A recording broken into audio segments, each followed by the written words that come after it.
उसकी पढ़ाई नहीं करते। हमने भी शायद उतनी ही पढ़ाई की, बल्कि 10वीं तक की पढ़ाई की, 12वीं में सिर्फ आप एक परीक्षा देते हो, उसके लिए कोई शिक्षक नहीं होता क्लास में जो पढ़ाता है। लेकिन इतनी कम पढ़ाई करने के बाद भी ऐसा लगा रहता है कि जैसे ये भाषा जो है हमारे भीतर कहीं ना कहीं जिंदा रहती है। ये भाषा कहीं ना कहीं हमें प्रेरित करती रहती है कि मुझसे जुड़े रहो, मुझसे बातें करते रहो, मुझे लिखते रहो, मुझे देखते रहो।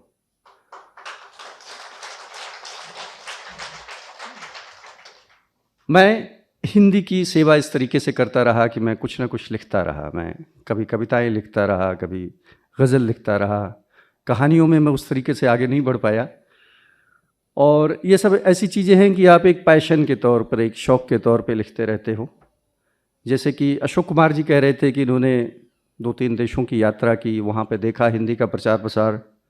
तो मैं ये कहना चाहूँगा कि मॉरिशस एक ऐसा देश है जहाँ मैं भी कुछ साल रहा, और उस देश में करीब 55-56% लोग जो हैं वो भारतीय मूल के हैं, जो बिहार, उत्तर प्रदेश, इन सब जगहों से गए।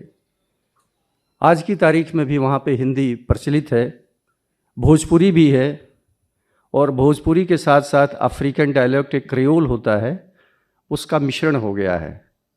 तो कई बार आप वहाँ की भोजपुरी समझ नहीं पाएंगे अगर कोई बोलता है कि हमरा के मलाजी हो गई बा, तो अब मलाजी एक क्रियोल शब्द है, तो जिसका मतलब होता है कि बीमारी, तो यानी मुझे कोई बीमारी हो गई है।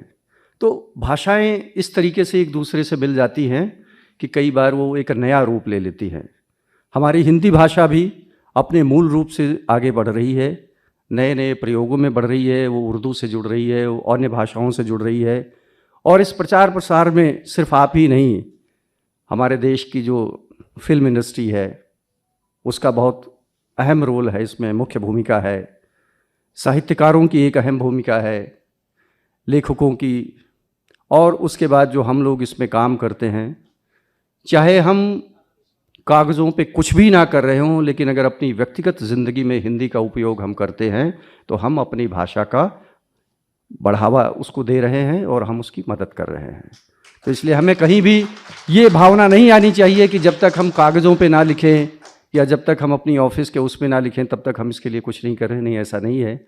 हम सभी कहीं ना कहीं अपने आप को इसमें हिस्सेदारी अपनी पाते हैं। और मेरा यह मानना है कि जिस तरीके से ये कार्यक्रम चल रहे हैं उस तरीके से धीरे धीरे एक और लोकप्रिय होता जाएगा, इस तरीके का उपयोग, उस तरीके का प्रयोग।